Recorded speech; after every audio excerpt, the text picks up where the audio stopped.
currently in an idea pile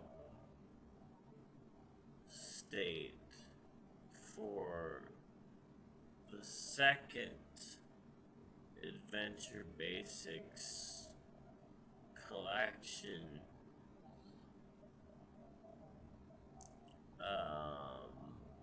which must get made. This must happen. This is the interpolation of Zen, of psychedelic, mystic shamanism through alive technology and through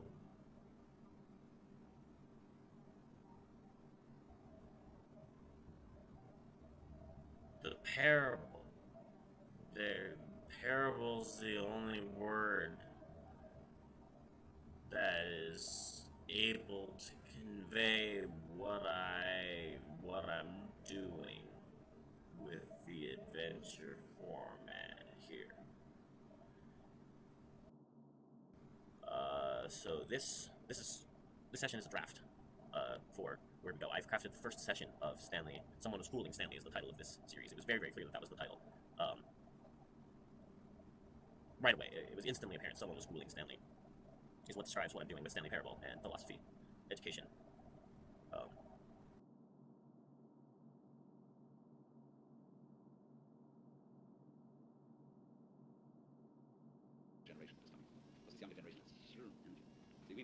You know, I've been spending the last 2 hours here embroiled in thought, and it's occurred to me, this game is incomplete.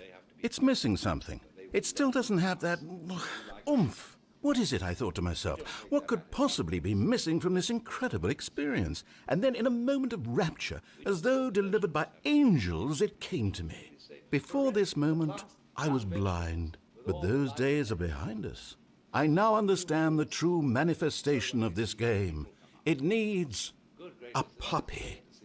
That's right, this puppy is being lowered toward an aquarium filled with nothing but piranha. Now you have to click the second button to avert the puppy's death in addition to the baby's. This is it, Stanley. Art. I did it. Video games are art. But you have a good 2 hours or so to go, so I'll just let you get to that. No time to waste when there is such a meaningful game to be played. Bonne chance, mon ami. They can learn from the young sources. If they understand that, then they can be wise and be teachers. Chance, mon ami. They can learn from the young. No time to waste when there is such a meaningful game to be played. Bonne chance, mon ami. They can learn from the young sources. If they understand that, then they can be played. Art. But you have a good 2 hours or so to go, so I'll just let you get to that. No time to waste when there is such a meaningful game to be played. Bonne chance, mon ami. They can learn from the young sources. No time to waste when there is such a meaningful game to be played. Bonne chance, mon ami. They can learn from the young sources. If they understand that, then they can be wise and be teachers. Bonne chance, mon ami. They can learn from the young sources. If they understand that, then they can be played. Art. Now you have to click the second button to avert the puppy's death in addition to the baby's. This is it, Stanley. Art. I did it. Aquarium filled with nothing but piranha. Manifestation of this game.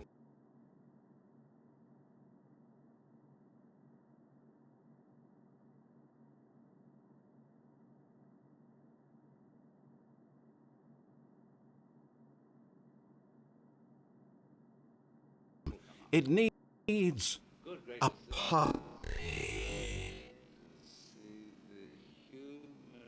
That's right. This puppy is being lowered toward an aquarium.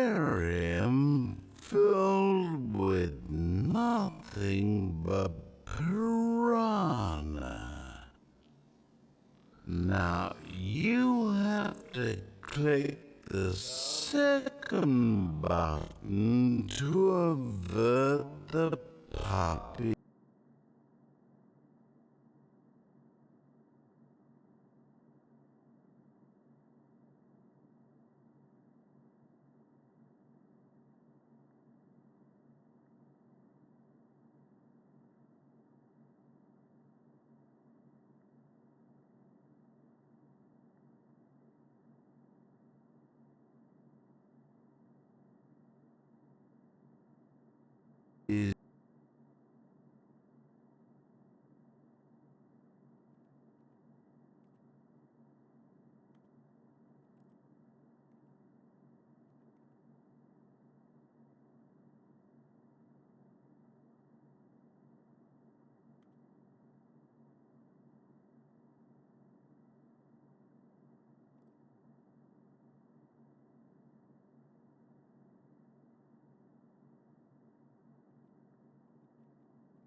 Is death, in addition to the babies.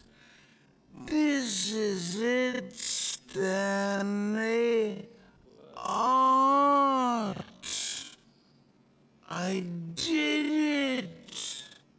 Video games are art.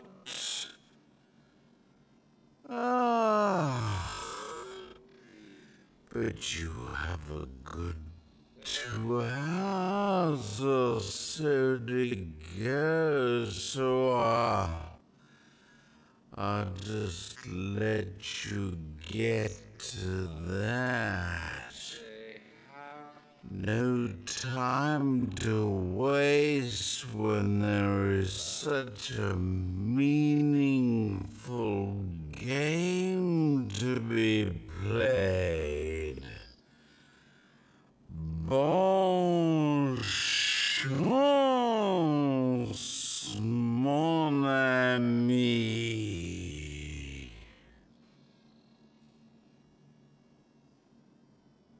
They can learn from the young sources.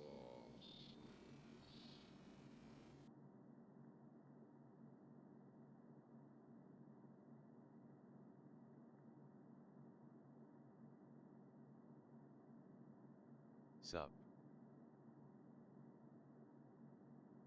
This is a puppy hallucination.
Got the obvious flip side, real implications of this idea that images can heal or make sick.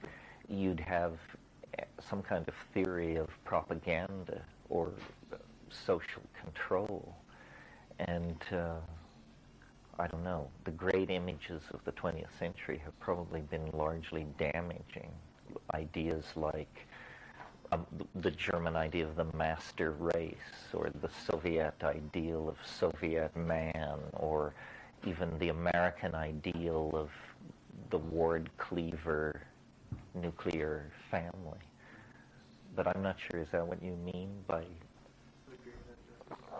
I mean, there are all kinds of ways to talk about the way the image is the image and images are impacting on the mass psyche, like just things which occur off the top of my head. The fact that at a certain level now, everyone has seen all these images from the Hubble Space Telescope that show that the universe is very corpuscular, very organic. It's more like what you see in a tide pool or on a dissecting table than what it used to be, which were bright points of light against darkness. So, in a sense, the images of science shift the parameters of the popular imagination. A painter like Alex Gray, do you know his work?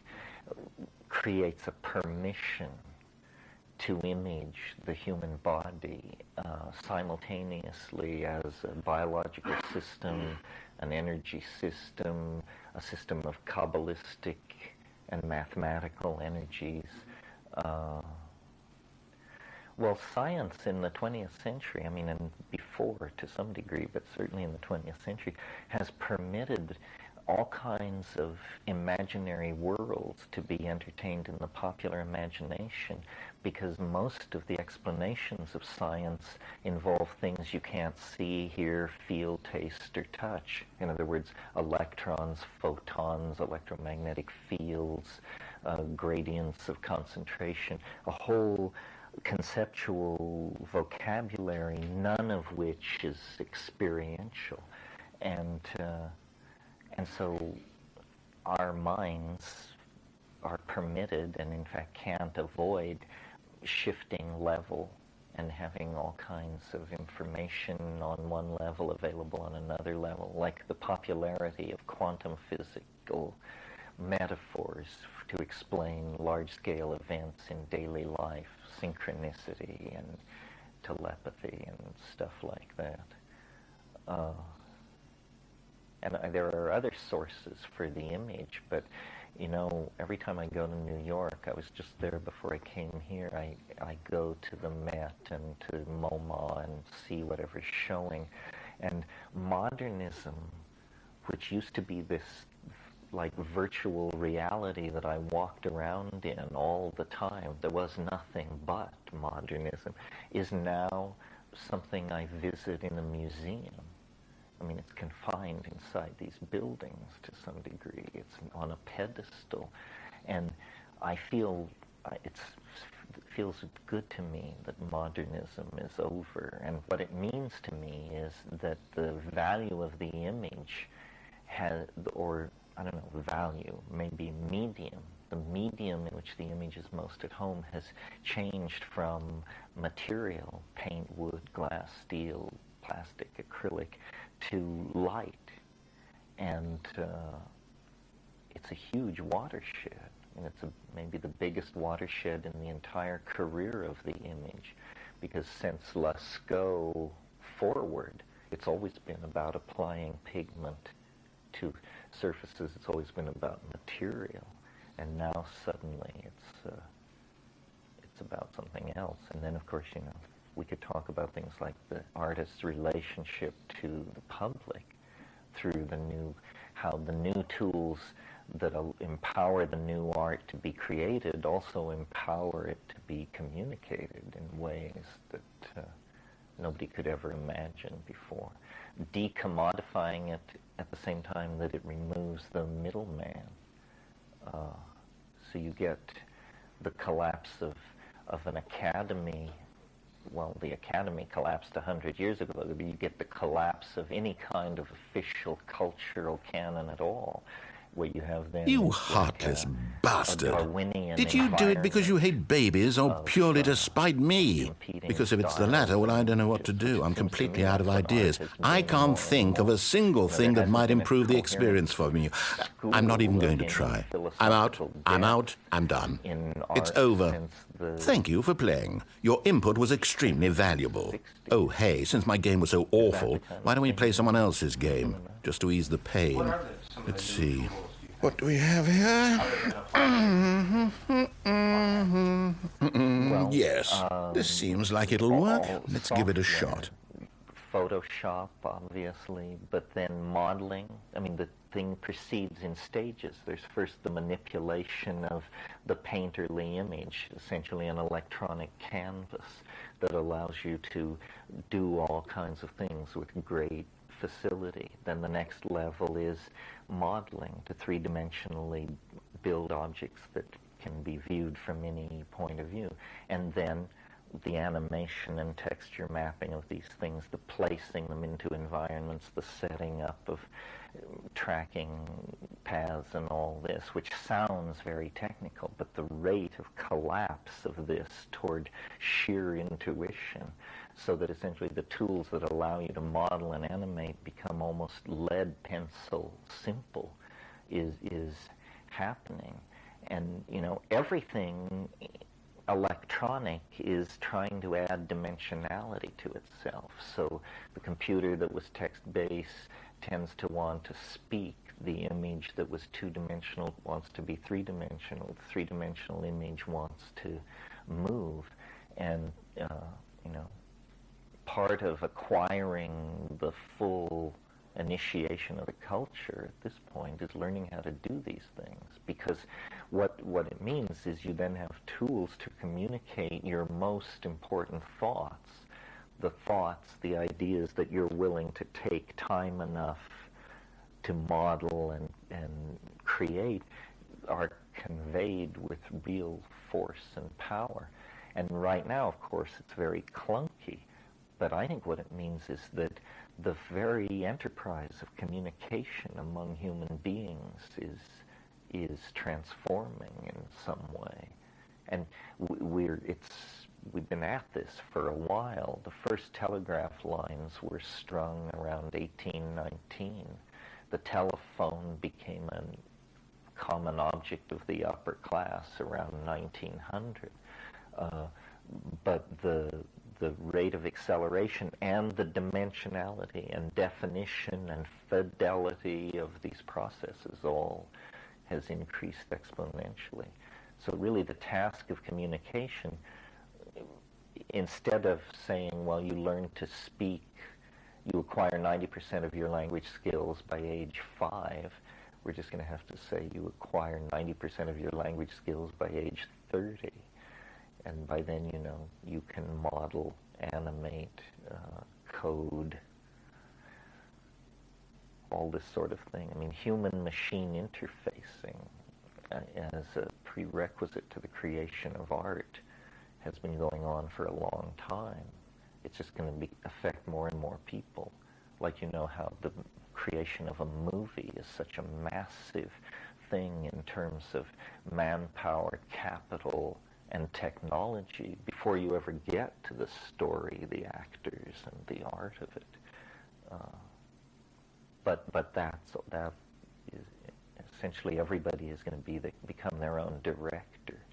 So that to the degree that producer-director was a cultural ideal, we may all approach it. How would that happen? I mean, how do you see it? You mean from all this media? Well, I'm pretty optimistic about all that because I'm sort of influenced by McLuhan and the school of communication theory that he came out of. And his notion was that these technologies based on the phonetic alphabet, specifically and most importantly printing, had really done a job on our psychology and the whole theory of social relations and everything else. And he felt that the electronic media, all of them, radio, television, telephone, and on into the computer and the internet, were retribalizing elements, and that we were actually going to move back into a much less linearly defined and positivist worldview than the historical worldview that had created these technologies. And it seems like this is happening. You know, the rise of the New Age, the fragmentation of epistemology, the cultification and commodification of religion, all of these are cultural effects that McLuhan predicted in the 50s and early 60s in books like The Gutenberg Galaxy and Understanding Media. Ideally, see, there's a kind of a millenarian cast to all this, because the idea is that somehow advanced technology leads back to a primitive, Edenic psychology. He called it sensory ratio among the senses. And, you know, it would be nice to believe that. I believe it. I mean, I think it's true. Of what it will actually look like and how Edenic and how neo-primitive it will be. But for sure, a culture based on print is really inhabiting some castle in the sky of abstraction. And you know, the phonetic alphabet in the first place signifies sounds, not signs. So you have one level of alienation and distancing from the object of your intent right there, and then you print, you write it. So now you have a sign for a sound, and then you print it so that it becomes uniform. And this was the point that McLuhan made that a lot of people couldn't immediately grok, was that there was a profound difference between manuscript culture and printed culture, because the uniformity of print permitted ways of thinking that manuscript made impossible. Ideas like the democratic citizen, the interchangeability of parts in an industrial production line. These are all ideas that you couldn't even conceive of without the example of print as a historical precedence. So, you know, my fantasy about all this media and communication stuff is that eventually the human imagination and the world of three-dimensional physics will seamlessly merge in a dimension where human beings are each and all some kind of god. All of this code and the all seemed to... imagination and What could it physics mean? can flow Stanley together, decided to go to the meeting and room. the art Perhaps he had simply missed that a is memo. in us intrinsically, The confusion that we and the encounter chaos so all dramatically in seemed the to melt psychedelic away as experience, Stanley embraced can the actually bucket. flow into manifestation. And I don't know whether, you know, this happens in circuitry or 3D or, I mean, there are many, many dimensions opening ahead of us where our humanness can exfoliate in ways that it can't do in 3D. Don't give him another. But this, you know, I wrote a book called The Archaic Revival, which was all about this letdown from the abstraction of print-created history into this post-historical, neo-archaic, electronically based, more magical, more shamanic, more gestalt kind of historical mode. Would I be interested? Would I buy? Well, if you like William Gibson, you should give Greg Egan a try. Neuromancer came out in 1984. How long ago is that? 14 years. Hard to believe. It's a work of ancient history, Neuromancer, a thing of another stratum in the archaeology of the 20th century. Yes. Greg Egan, thinking along the same lines, imagines downloads where it's not that you put on goggles and gloves, but that you actually become code, and, you know, pushes the reductionist notion of biology, that we are code anyway, to its logical conclusion, and says, you know, code is code, whether it knows it's code or not. And it may turn out to be true that somehow consciousness can be digitized and exist in some kind of electronic simulacrum of itself. One of the first consequences of that, which is quite interesting, is a funny thing happens to time. Because as we sit here talking, we're running at about 100 hertz. If you could be downloaded into circuitry on a fast machine, say a 400 megahertz machine, 10 minutes is long enough to live your life over several times in all its rich detail, right down to the last Cheerio eaten and the last nose blown. So a weird kind of restarts for the dialogue that like was synthetic eternity springs into view. You can imagine a world where people, as they approach death, would decide whether, will it be the big D, death, or the little d, digital. And you could buy certain amounts of time in digital existence at the brink of biological death, enough to have your life 10 times over, 1,000 times over, 100,000 times over. And this seems absurd, or maybe it seems absurd. It's closer, I think, than most people realize. I mean, there are questions. It's either closer than most people realize, or it's not possible at all. It has to do with really fundamental questions, like what is the self? What is consciousness? Can we reduce it? Can we play it like an LP record? Can we reduce it to a string of numbers? To what degree is it true that as biological beings, what we are essentially three-dimensional computers? The DNA codes into RNA, which is read through a ribosome. That's like a head reader. It executes a program which makes proteins, and these proteins fold into three-dimensional shapes, and then lo and behold, all these three-dimensional shapes fit together in such a way that you emerge out of the atomic murk of this process. Well, it's our faith that somewhere in there the hand of God has to be extended to make it all go.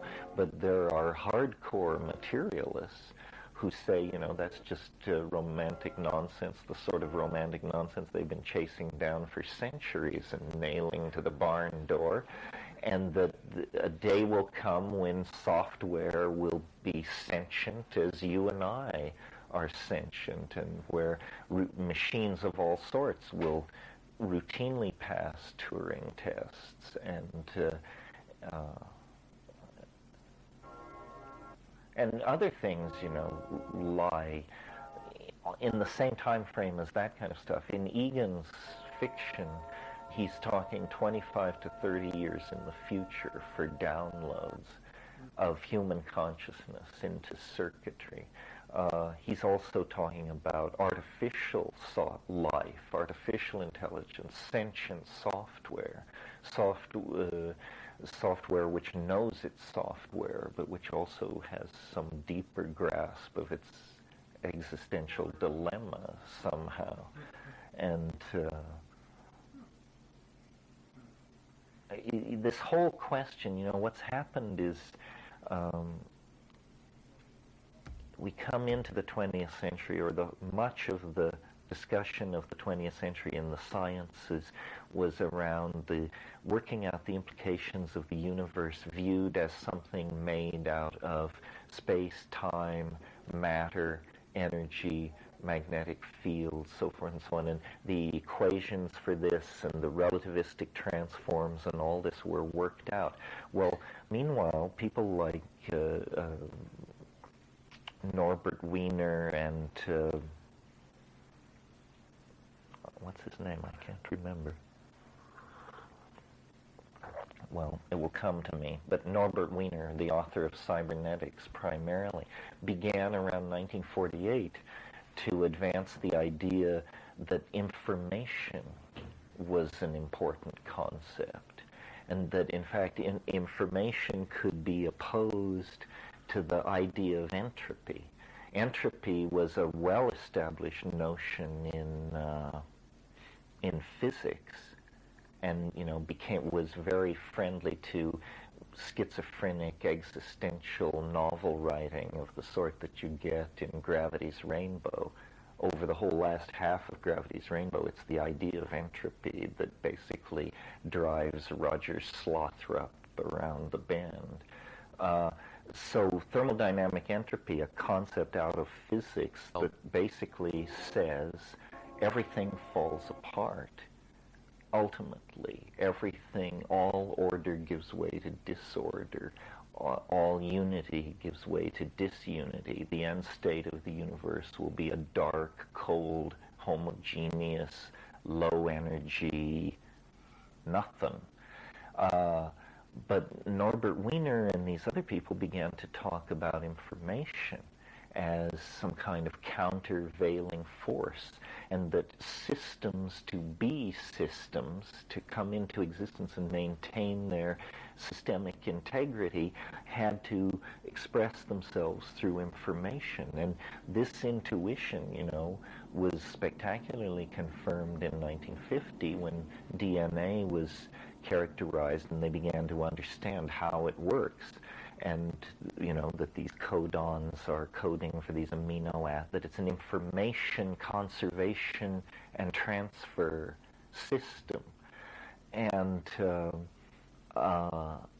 this trend, the informational transformation of the world, has now reached the place where there's been some kind of philosophical ebb of the tide. Information is now primary. Those other concepts, space, time, matter, energy, those are mathematical constructs and metaphors that are themselves states of information.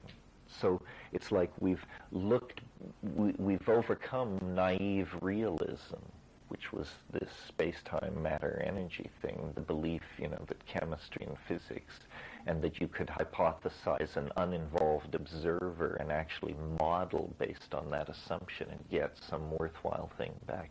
All that's given way to this much stickier, trickier, but more grown-up idea that language exists in the world, language is a constant growth of semantic trees toward different kinds of closure under the aegis of these Chomskyan deep structural rules or some other rules similar but not yet known, and that mind is entangled in all of this.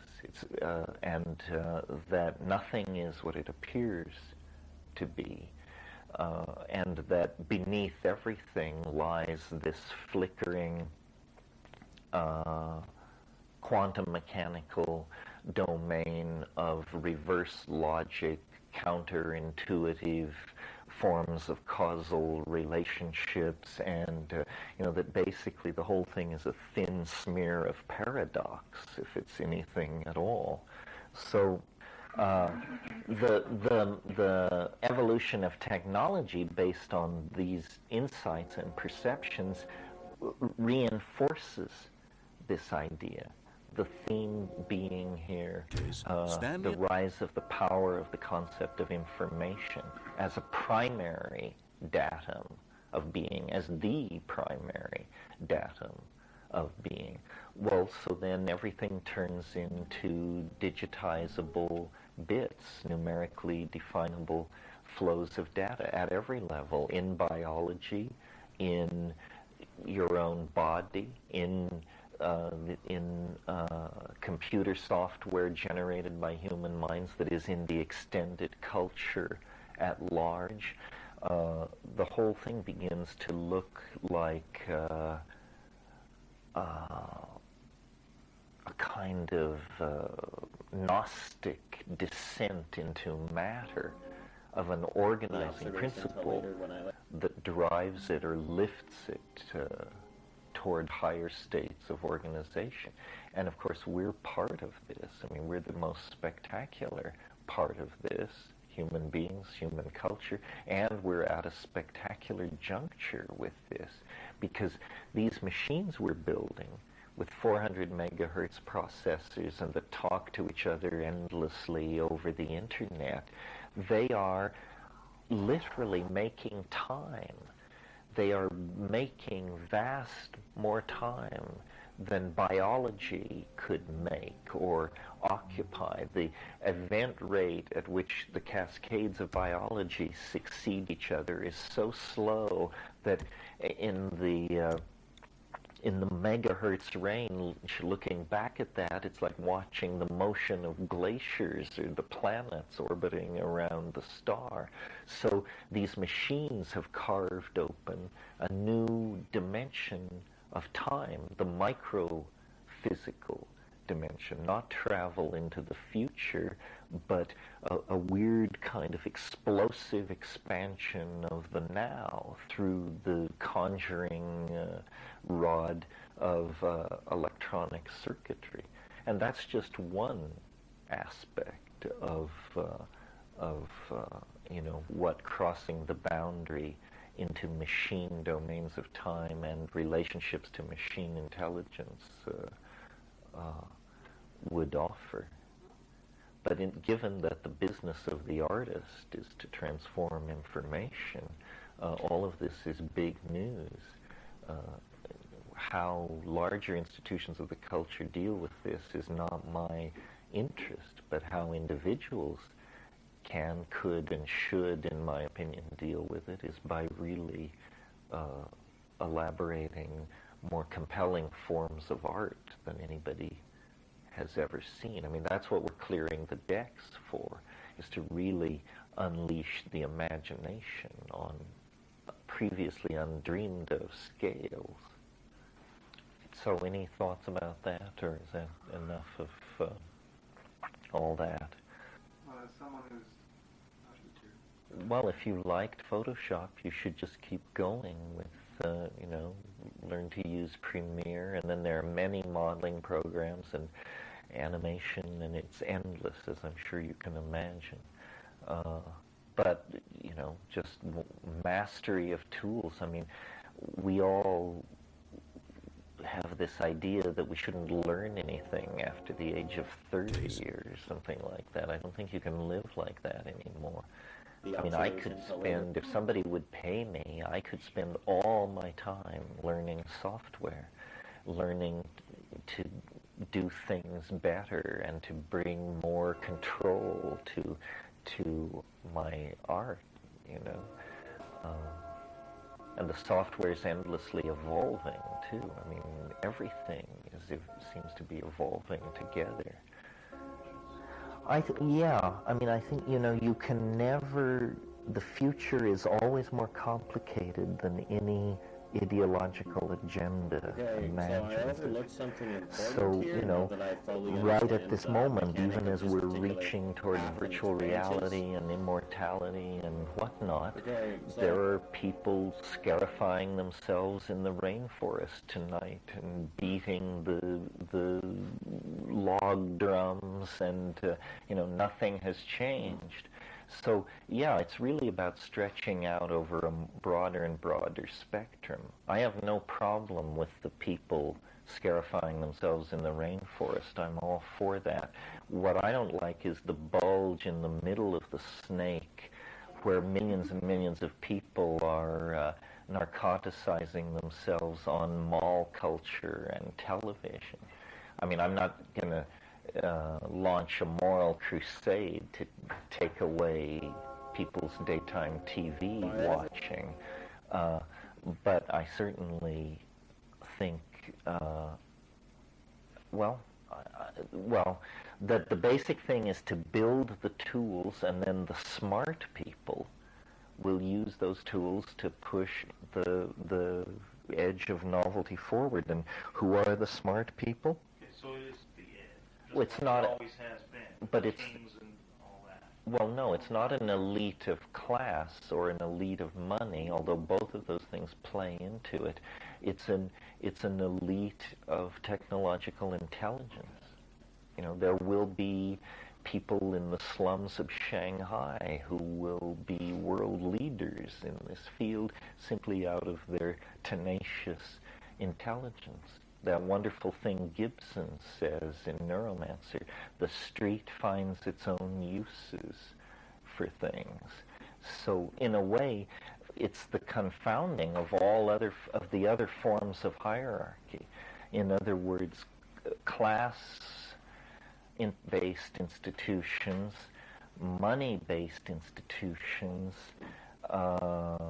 race-based institutions are all having a very difficult time keeping up with what's going on. It seems it's more like a kind of anarchistic or chaotic situation where very creative individuals can move very fast. Cyberspace is a land of opportunity. We see example after example of this. People object and say, that the cyberspatial revolution is happening among white people and very classist and at the top of the social pyramid, and that there is an element of truth to that, but counterbalancing that is the observation that many, many people have made that, no technology in history has fallen in cost as quickly and reached so many people as quickly as computers have. I mean, the computer of incalculable cost, hundreds of millions of dollars in 1950, is now $800. And this cost-benefit curve shows no end of slowing down. I mean, I look forward to the day when the equivalent of a new NT machine will be something that you'll put on your thumb like a decal. And these things will cost 35 cents a piece or $1.50 a piece. This, in principle, can be done. An ordinary piece of typing paper is 200,000 atoms thick. In a nanotechnological fabrication situation, do you know how much close packing you can do in a matrix 200,000 atoms thick? You can practically build a 747 into it if that's what you want to do. If anybody wants to say any more about that, or I will just riff a little bit on this. The reason I'm thinking about all of this is because I'm reading this book. It hasn't been published yet. It's a galley, but they wanted a jacket comment from me. This guy, some of you may know him, Eric Davis. He lives in San Francisco. He wrote for Wired and The Voice and so forth. This is definitely one of the more interesting books about cyberspatial culture. It's called Technosis. And his take, or the overarching theme of that orders this book, is the relationship of spiritual and magical and shamanic thinking to communication technologies in all times and places, and how, it's always been about communication. I mean, shamans communicate with the ancestors. They travel in what are essentially virtual realities, invisible realms, unperceived by ordinary senses, but somehow accessed through certain codes and technical procedures. And Merciliad's book on shamanism, the subtitle is The Archaic Techniques of Ecstasy. The stress being on that this is a technology, that shamanism worldwide believes all kinds of things, underworlds, overworlds, gods of this, gods of that. It isn't united as a phenomenon by ideology. It's united by its technologies, which are trance, alteration of consciousness, and then it's united through its motifs, magical flight, dismemberment, obtaining of the gift, difficult to obtain, overcoming magical beasts, riddlery, poetics, all of these things. It's all about communication and language. And, indeed, the entire Western tradition is informed by this idea of the incarnation of the Word. You know, in the Gospel of John, it says, in principio et verbo, et verbum incognito, et verbo caro factum est. In the beginning was the Word, and the Word was with God, and the Word was God, and then it became flesh. And this is a weird idea. I mean, this is not clear like Buddhist metaphysics or something like that. This idea of the ensoulment or of the embodiment of the Word. What does it mean? Is mankind the Word? Is Christ the Word? Probably the answer to that question is both and. But the incarnate logos, the world as information, it's very mantric. It may even be linked, you know, over time to Hindu ideas of the power of mantra. You know, the Hindu cosmology is basically an acoustical Pythagoreanism, an idea of tonal vibrations at many levels, and it's claimed, perhaps with truth, I can't testify for or against it, that very yogically accomplished sitar players can make a bale of hay burst into flame and things like this. The power of shabda, sound, as the manifestation of information at various levels. And in Hinduism, there isn't this sharp break between matter and vibration, between manifestation and underlying dynamic that you get in the West. In classical Vedic metaphysics, you have these things called tattvas, which are levels, is the best way to think of them. There are 36 of these tattvic levels, and they stretch from the most rarefied to the most gross, as they say. And somewhere in there, everything finds its place, and everything is an amalgam of these tattvic manifestations. Well, when you deconstruct this isn't far from the image we now obtain from quantum physics, you know, that the density of the vector fields creates the complexity of the phenomenon, that the reciprocity of all this resonance somehow creates a hologram of shifting appearances. It's remarkable, and density. So you make your way, you know, by pure thought, by pure speculation, or by the instrumentality of modern science and mathematical analysis. But what you come down to then is this primacy of information, conceived of as a vibratory medium.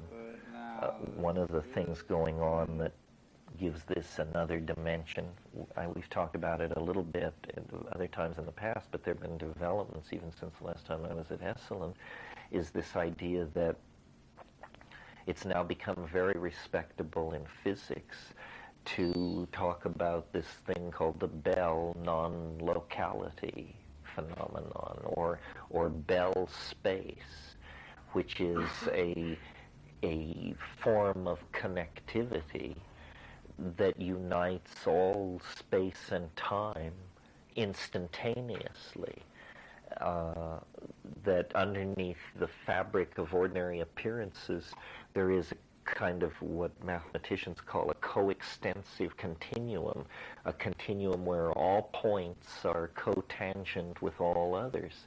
Well, if you grant for a moment, or suppose for a moment, that biology can somehow pick up on this information, resonate with it, well, then you realize that, you know, your own humble being is like an antenna plugged into the largest data bank there is, the total data bank of the existing universe.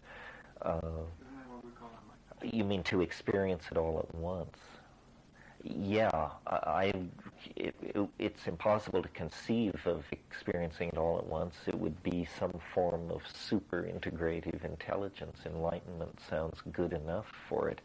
I think maybe a more close to home concept would be that in our ordinary consciousness and in dreams and on drugs and so forth, that we contact parts of it, that this funny thing which we call the human imagination is actually like a child playing with an FM radio dial of the universal crystal radio of the Akashic imagination.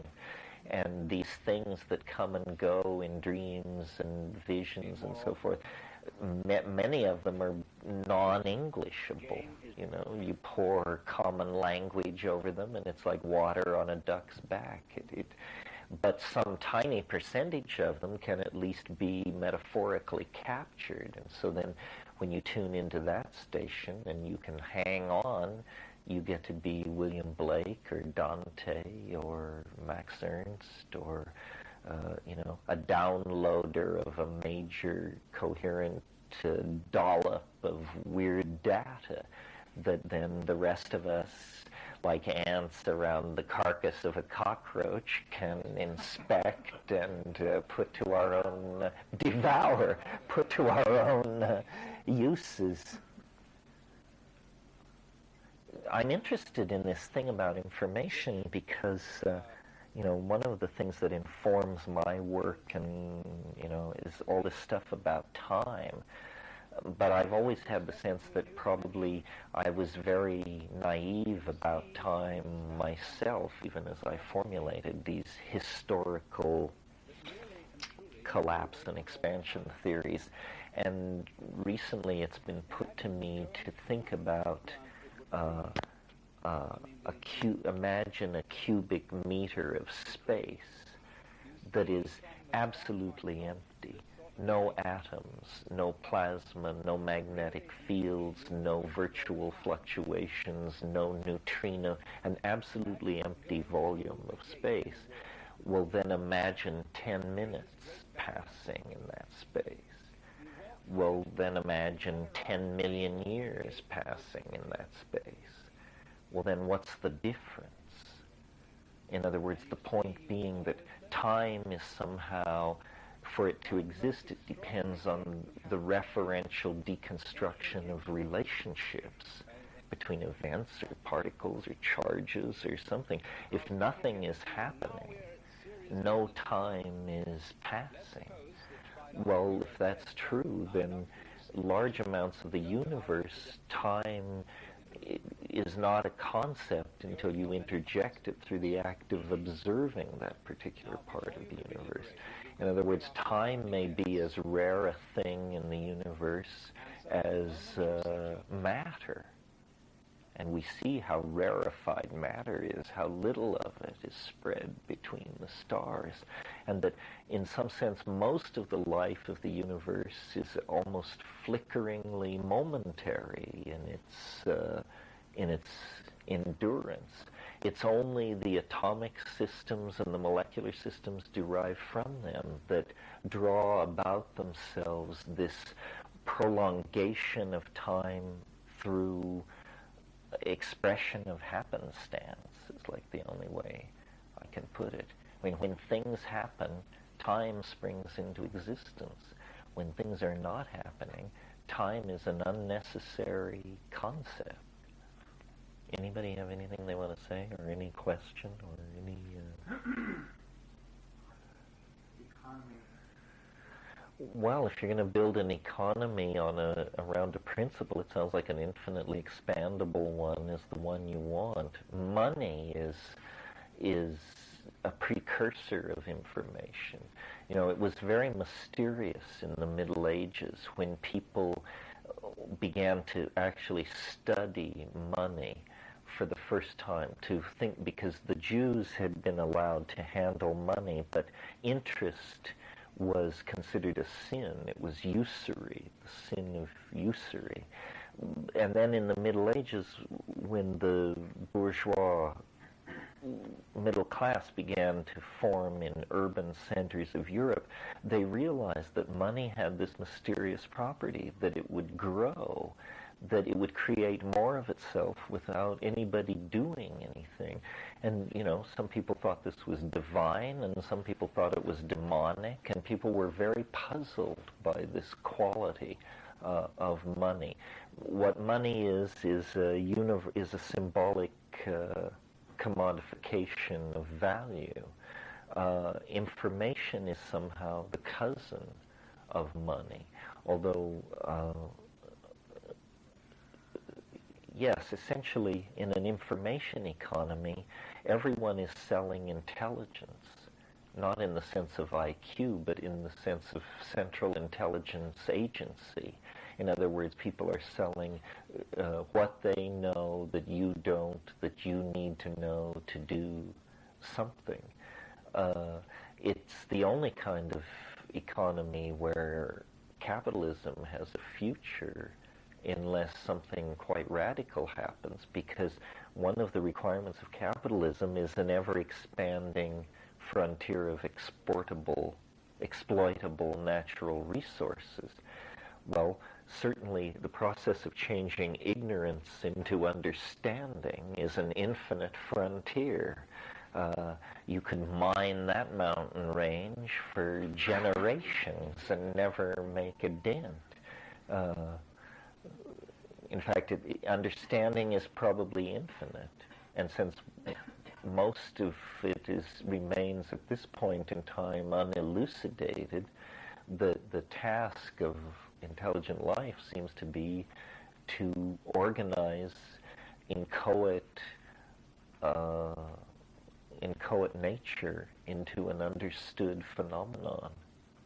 You know, in Kabbalism, there's this funny idea where the certain schools of Hasids believe that everything is in the Torah, that they're in the hypothetically real archetypal Torah, everything is written.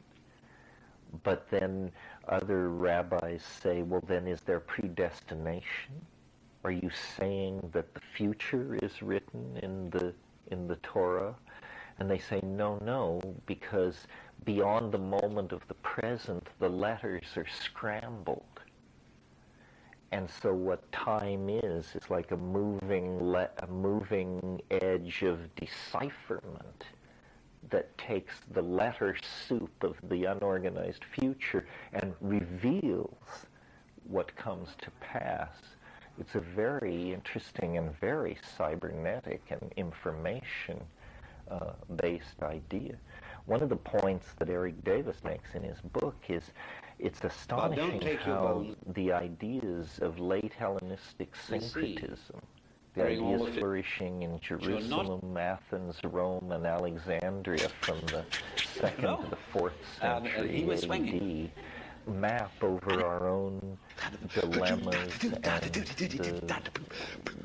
the incipient issues of the information age. He was swinging. One of the strongest philosophical impulses of late Roman paganism was a really profound rejection of the world.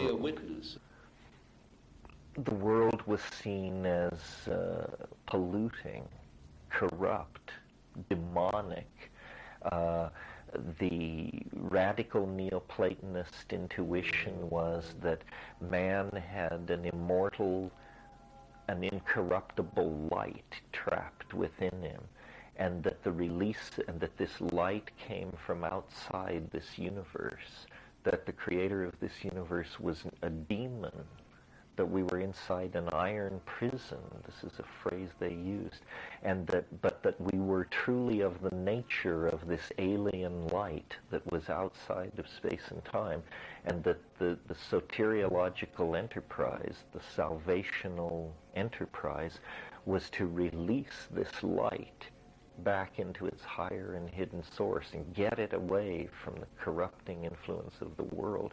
Well, unconsciously or consciously, much of the rhetoric of modern cyberspace is this Gnostic rejectionism of matter. I mean, people want to become code. They want to become avatars. They want to stroll beside a synthetic Lake Lucerne in an electronic Switzerland, in a processor somewhere. I mean, there is also the countervailing impulse to return to the earth and simplify, but that's not running these corporate agendas the way this Gnostic phobic attitude toward nature is. It may be necessary in order to create virtual reality that there be people who take these radical positions. It's very hard, it is as though there's a bifurcation in the human community. Certain choices have to be made, and it's very hard made, and it's very hard to see how you can have it both ways. And it is, are we creatures of the earth, ecological caregivers, balancers, preservers of species, treasurers of biological diversity, etc., or are we bound for glory, and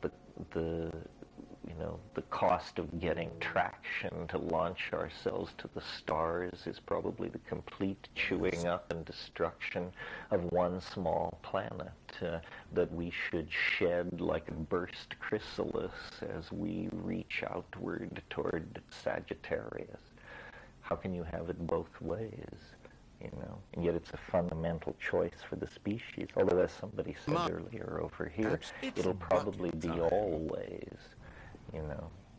In one of Greg Egan's novels, some people download their intelligence into Stanley came to a set of robots that are essentially starships, and some people migrate into virtual reality hives that are essentially like eggs sealed off from the rest of the universe and simply operate in virtual realities inside virtual computers, inside still more virtual computers. Complete retraction from space and time. He hypothesizes that most intelligent species, if they can, probably retreat or design for themselves mental universes that they inhabit as code as quickly as they can possibly technologically achieve that. This is something we hadn't even contemplated. This is why, our own technological pop fantasies about extraterrestrials are so pathetic, because they're so similar to us. They're basically men in rubber suits in terms of their degree of difference from you and me. Real aliens are really alien, I think. Perhaps it's bucket. Yeah, well, this is what we were sort of talking about, that in a strange way, these technologies have always been entwined with spirit. That famous quote by Arthur C. Clarke, any technology that you don't understand is perceived as magic. And so shamanism is an effort to manipulate the perceived forces of nature. Gnosticism was a fantasy or a myth about the nature of the human soul in relationship to the world that maps easily over our contemporary ability to do virtual realities. Probably the greatest boost occult thinking ever got in all its centuries of unfoldment was the discovery and elaboration of an understanding of electricity. We forget how hard it would be. Imagine trying to think about magic and healing and sympathetic mojo and all these things if you completely lacked the concept of electricity, as the Renaissance did. The Renaissance knew nothing of electricity, and yet Marcello Ficino and the Florentine Platonists and all those people were able to produce magical systems. The 19th century is the great century of electromania, and it's also the great century of spiritualism. All forms of spiritualism became intellectually entertainable because people could see electricity, this mysterious hidden force that they were told was in everything. You know, they could trap it in bottles and carry it around and cause their hair to stand on end. At one point under the U.S. Capitol in the 1830s, they set up apparatus so congressmen could, quote unquote, take electricity. And people would go down into the basement of the Capitol, grab onto these electrodes, and say, wow, that's good stuff they're pushing. Ben Franklin was, a great experimentalist with electricity, and when he went to France to be inducted into the French Legion of Honor, he was asked to serve on a commission to study and report on mesmerism, and whether it was, and of course mesmerism used electrical metaphors very widely to convey its idea of what was happening.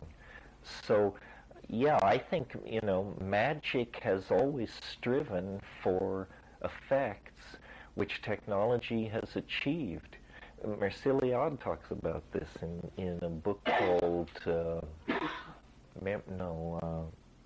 Memories, Dreams, Reflections, a book of essays about how the alchemical dreams of the 16th century, which were a universal medicine, prolongation of life, hermetic statues that would speak and give all knowledge, communication at a distance.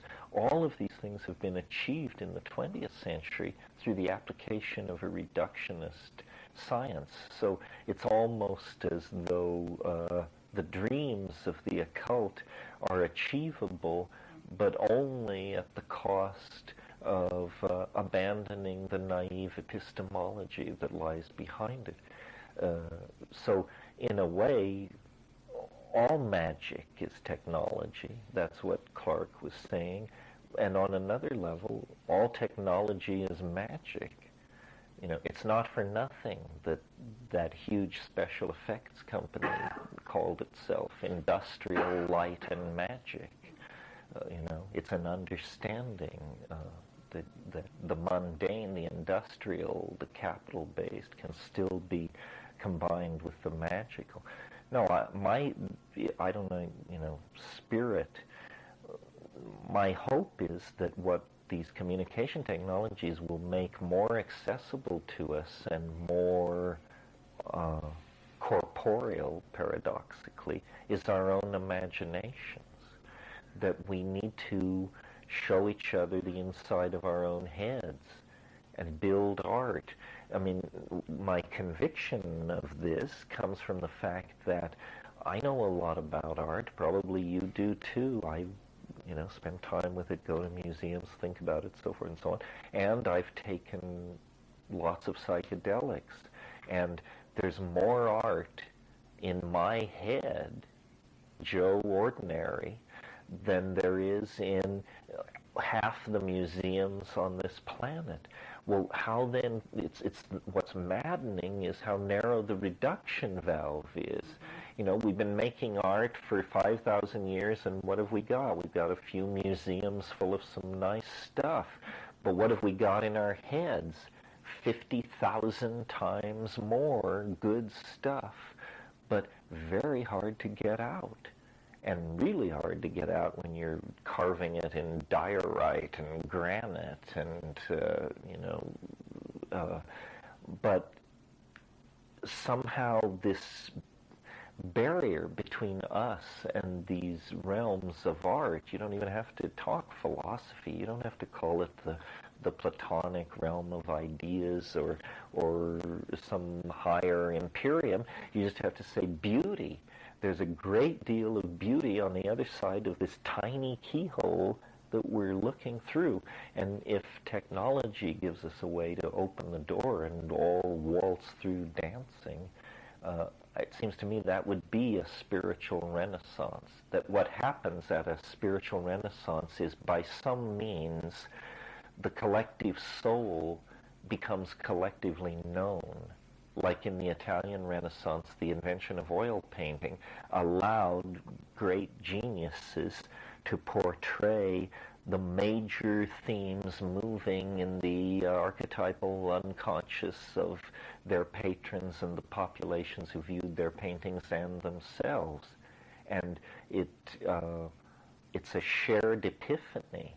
It's a spiritual quest. It's a group transformation, but it's driven by and led by the revelation of art. I hope I live to see the day. I mean, I don't care. I don't know about downloading consciousness into a machine. What I would be able to die happy with is a technology that could capture just a snapshot or a film clip of one's thoughts. So, you know, you would rig up on DMT or psilocybin or something, and when you really got into the good stuff, you'd hit the record button and have it, and then you could come back down with it and model it and adumbrate it and move it around, edit it, explore, unpack certain parts of it. My God, the power of art that could be created that way. And again, it's ordinary people, I'm convinced. It's not, what genius is the ability to bring it back, not the ability to encounter it. Every single one of us can encounter it. And that's very telling. And almost an argument for our divinity, because here we are at the end of some long Darwinian evolution tree of winnowing so that all we have are what we need, and yet apparently one of the things we need is an ocean of alien beauty just right behind your eyebrows. It seems to me, if that's something we must have in our toolkit, then someone with greater intelligence than us must know a lot more than we do about the journey we're making. Anyway, lots of raving on that course. Well, maybe the experience of the Getty is the equivalent of collage. In other words, it's an assemblage of already existing pieces, and what's here is some kind of dynamic of infinite depth. You know, I mean, the more you understand, the more you feel. The more you understand, the more you feel, and it's higher definition reality. I mean, the experience of walking around an art museum, you do suspend large amounts of your ordinary being to do it. You become a person walking around in an art museum, which is a generic activity toward which your education and your expectations and everything have pushed you. But life is fractally much more difficult to parse. It's not art. That's it. Life is not art. So consequently, the ambiguity has more teeth, I think. Well, but also put through associational filters and contextualized. It helps to be intelligent. You know, I'm really happy that you kind of came back around full circle for me, because in the beginning I was feeling so distraught in the fact that here I am, I'm a painter, and I'm going to be giving up my brush to grab a keyboard. But then when you came to the point just a couple minutes ago when you said, okay, so now we take our psychedelics and we push our button for record, and then we go back afterwards and re-experience this, you know, dissect it, take it apart. And then for me to pick up my brush at that point would be extremely exciting in my mind. Yeah, I mean, I do that now, but yes, that's what I would say. Grasp so much of it, you know, and then it eludes me, and then I have to go through 20 paintings to get to some of these points that I wanted to get to in an experience from before. Yeah, the only could just thing check out. missing is the cheat, the recording device. But this is what art is about, is, you know, plunging into the unconscious, grabbing as much as you can, then bringing that into connection with your technique and trying to put it out.